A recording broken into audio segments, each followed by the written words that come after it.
예. 하지 불안 증후군은 조금 전에 말씀드렸다시피 다리가 불편해서 잠을 방해하는 특징적인 질환인데 잠을 못 자면은 낮에도 피곤하게 되겠죠. 그래서 정상은 저녁에 잠들기 전에 나타나지만 그게 수면 장애를 동반해서 낮 동안의 기능도 떨어집니다. 그래서 잠을 못 자게 되면은 사람이 좀 다운되고 우울해지고 불안해지고 그래서 다리의 불편한 감각을 통해서 있음으로써 이렇게 의욕이 저하되니까 삶의 질도 떨어지고 그리고 이렇게 그 동반되는 주기성 운동 장애가 동반되기 때문에 주기적으로 이렇게 나타나가는 불안감. 그래서 전체적으로 정상은 밤에 있지만 낮 동안의 기능도 떨어지는 그래서 총체적인 그런 질환이 되겠습니다. 예. 다음 슬라이드가 저희가 연구했던 그 자료인 거죠? 그 자료가 여기 보시면은 첫 줄에 보시면 하지 불안 증후군 빈도해서 7.5% 나왔습니다. 그리고 여기 보시면은 여기 그 나이별로 비교를 해봤는데 젊었은 20대, 30대, 40대, 50대 가시면 나이가 많아질수록 빈도가 더 많아지고 재밌는 것은 남자보다 여자분들이 8.7%로 더 많습니다. 증상을 좀 조사해 주셨네요. 예. 그래서 이런 환자분들이 병원에 올 때는 아까 처음에 말씀드렸다시피 움직이고 싶은 충동이 있고 그런 충동 때문에 가만히 있지 못하는데 충동과 더불어 뭔가 불편함을 호소합니다. 그래서 불편함이 뭔가 말로 표현하지 못한다 이렇게 하시는 분도 있지만 그래도 이렇게 표현을 빈도를 저희들이 한번 조사해 보니까 쑤신다, 옥신거린다 이런 분들이 가장 많아서 한 3분의 1 정도 보였고 저리다, 저는 또 피가 안 통하는 거다 이렇게 하시는 분들이 있고 어떤 분들은 또 아프다고 표현하는 분도 있습니다. 혹은 뻐근하다, 뻑뻑하다 이렇게 하시는 분도 있고 당기다, 시리다, 묵직하다, 벌레 기억을 가고 혹은 뭐 버글버글 이렇게 거품 쏟아가 나는 그런 증상을 호소하고 이게 어떤 의미가 있느냐면은 이렇게 일관성이 일률적이지 않고 환자별로 호소하는 증상들이 모두 다양해서 여러 가지 종합을 해서 환자를 판단해야 된다는 이야기죠. 그러니까 어떤 질환에서는 또 칼로 베르드나 통증 이렇게 진단할 게 아니고 하지 불안 증후군은 혹은 이렇게 지금 그림이 더 나왔는데 어느 부위가 불편하십니까? 하면은 그냥 다리 전체가 다 불편하다고 말씀하시는 분도 있고 어떤 분들은 그렇지만 하는 분은 종아리가 불편하다고 말씀하시는 분들이 더 많고 혹은 어떤 분들은 이렇게 한쪽 다리만 불편합니다 이야기하시는 분도 있고 이런 분들이 또 심해지면은 선생님 저는 팔까지 다 그렇습니다 이렇게 합니다.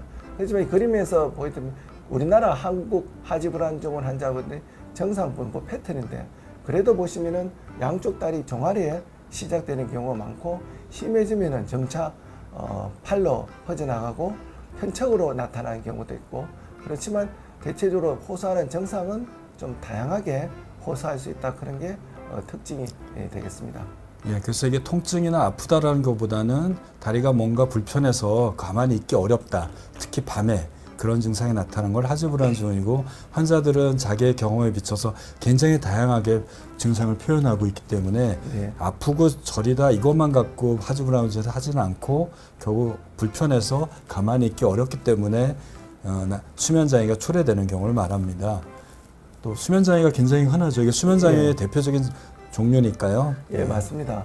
그래서 어떤 분은 다리가 불편한데 왜 수면 클리닉, 수면 센터에 가야 하느냐 이렇게 묻는 분도 있는데 여기 보시면은 확실한 하지 불안 증후군 환자에서는 보시면은 제 머리 같은데 이게 보시면 한 70% 정도 이렇게 수면 장애를 동반하고 있고 70%. 예, 대체적으로 보면은 하지 불안 증후군 환자분들이 한 3분의 2 정도가 수면 장애를 동반하고 있습니다. 그래서 특징적으로 아까 처음에 말씀드렸다시피 다리가 불편한 게 밤에 잠들 때 불편하고 그래서 누워있을 때 불편함을 호소하는 특징이 있기 때문에 수면장애 동반되고 또 수면은 우리가 대표적인 휴식 상태가 되겠습니다. 하지 불안 증후군은 휴식 때 악화되는 휴식은 우리가 그 육체적인 휴식도 있고 정신적인 휴식도 있습니다. 그래서 하지 불안 증후군 환자들이 이렇게 게임할 때나 카드 칠 때 이럴 때는 또 정상을 잊어버리기도 합니다.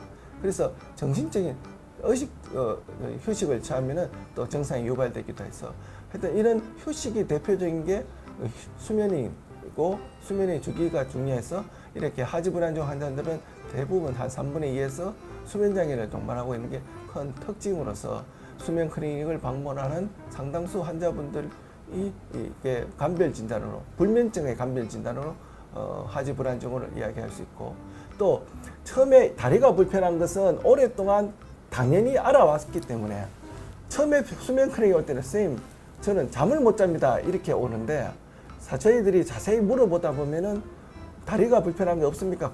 그것은 원래 다리가 불편합니다 이렇게 호소하는 분들이 있습니다. 그래서 무슨 이야기냐면은 다리 불편한 거는 몇 년 동안 불편해왔고 그게 쌓여서 잠들기가 힘든데 병원에는 다리 불편한 건 이야기하지 않고 선생님 전 잠을 못 자서 병원에 왔습니다 이렇게 해서 진료하다 보면은 다리가 불편해서 잠을 못 자는 그렇게 관련되어 있는 환자분들이 상당수 많습니다. 그래서 이 하지 불안증후군의 증상 중에서 수면 장애는 중요한 특징적인 증상이 될 것 같습니다. 예, 재미있는 환자가 기억이 나는데요. 그 부인이 환자였는데 남편이 한 10년 동안에 부인 잠을 잘 자기 위해서 소주병, 맥주병으로 종아리를 이렇게 문질러 줘야지 부인이 잤다 그러더라고요. 그래서 병원에 와서 약을 먹고 이제 그 다음에 왔을 때는 더 이상 제가 본인이 그 맥주병으로 다리를 안 주물러도 될 수 있다고 그래서 굉장히 기뻐했던 환자 기억이 나는데 그만큼 잠들기 어려운 겁니다. 다리가 저려서 못 자고요. 잠들면 또 다리가 떠오니까 또 깊은 잠 못 자는 대표적인 수면 장애라고 할 수 있겠습니다. 또 삶의 질도 많이 나빠지네요. 예, 그렇습니다. 그게 밤에 잠을 못 자는 특징이 있지만 이게 낮에 동안은 또 기능이 떨어져서 이 하지 불안증후군이 별 관심이 적었다가 최근에 저희들 연구를 통해서 관심 받은 게 이렇게 보시면은 고혈압이나 당뇨, 다른 만성 질환과 비교했을 때 삶의 질이 비슷할 정도로 떨어집니다. 여기 보시면 그 만성 골관절염보다는 조금 높지만 전체적으로 당뇨나 고혈압과 비슷할 정도로 삶의 질이 떨어져서 이러한 하지 불안증후군 환자들은 상당히 치료가 중요하겠습니다. 그래서 어떤 분들은 보면은 이 다리가 자꾸 불편하니까 계속 아까 신원철 선생님은 병으로 주무렸다 근데 저희 환자들을 보면은 그런 그 대나무나 야구 방망이 이런 것들을 통해서 계속 침대에 두고 두드려서 주무시는 분들이 있고 이렇게 가만히 있으면 악화되니까 눕지를 못하니까 계속 저녁만 되면 이렇게 발을 동동 구르고 있으니까 어떤 분들은 막 울면서 선생님 저는 다리가 없었으면 좋겠다 이런 분들도 계실 정도로 상당히 삶의 질에 나쁜 영향을 끼치는 상당히 임팩트가 큰 질환 중에 하나였고 저희 나라의 결과에서도 서양과 마찬가지로 이런 결과를 보여서 역시 이 하지 불안증후군은 상당히 참 심각하고 의미 있는 그런 질환이라고 저희들이 확인을 할 수가 있었습니다. 예, 요 그래프를 보시면 밑에 삶의 질에 대한 지표입니다. 뭐 즐거움, 만족도 이런 것들에 대한 내용들이 고혈압, 당뇨, 심장병을 앓고 있는 사람들의 삶의 질이 굉장히 나쁘잖아요. 본인이 그 질병에 대해서 약을 매일 먹어야 되고 또 나중에 심장마비도 온다는 걱정이 있는데 하지 불안증 환자들이 그거보다 훨씬 더 삶의 질이 나쁘다라고 하는 결과입니다. 그러니까 잠을 못 자면 만성질환전보다 훨씬 더 삶이 즐겁지도 않고 우울하고 삶의 의욕이 떨어진다는 내용이니까 하지 불안증 환자들도 정말 심각한 상태라고 할 수 있겠습니다. 예, 그리고 무엇보다 이게 하지 불안증후군은 사실은 한번 생기면은 상당히 평생 동안 오랫동안 고질적으로 가는 경우가 많습니다.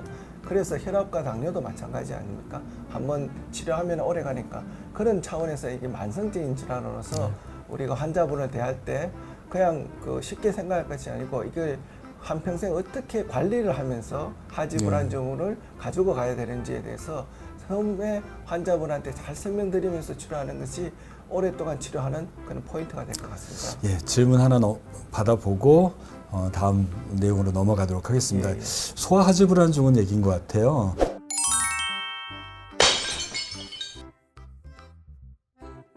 성인보다 물론 떨어지지만 제가 알기로 한 5% 이내 정도로 주는 걸로 알고 있는데 소아들도 하지 불안증이 꽤 있습니다, 그죠? 예, 그렇습니다. 소아들은 하지 불안증후군이 이제 표현을 잘 못하는 거죠. 성인은 다리가 불편합니다, 스물스물합니다 이렇게 표현을 하지만 아기들은 뭔가 이게 표현력이 떨어지니까 다리를 가만히 있지 못하고 자꾸 이렇게 조물딱거리거나 뭔가 이렇게 까딱거리거나 이런 식으로 해서 자기만의 언어로 하지 불안증후군을 표현합니다. 그래서 오히려 소아들은 본인보다는 부모님이 우리 애가 자꾸 뭔가 꿈치락거리고 다리가 뭔가 이상한 것다 이렇게 오는 경우도 많고 또 소아에서는 좀 이따 나중에 원인에 이야기 드리겠지만 이렇게 주의력 결핍이라고 하죠. ADHD라고 하는데 이런 어린이들이 철분과 관계되어서 하지불안 증후군이 흔히들 생기고 있습니다. 그래서 잠에 많이 보채거나 낮 때 보채거나 잠자리가 편안하지 못한 애들은 다른 질환도 생각해야 되지만 소아 하지불안 증후군이 아니겠나 한번 의심해 볼 필요가 있겠습니다. 네. 다음 질문은 아자아자님하고 자연평화승리님은 치료에 대한 내용인 것 같은데요. 저희가 치료는 다음 마지막에 한번 정리를 할 예정이니까 그때 이 질문 다시 다루도록 하고요. 그 하지불안 증후는 증상으로 판단하는 병인데 어떻게 진단을 할 수 있는지에 대해 진단을 좀 알아보고자 합니다.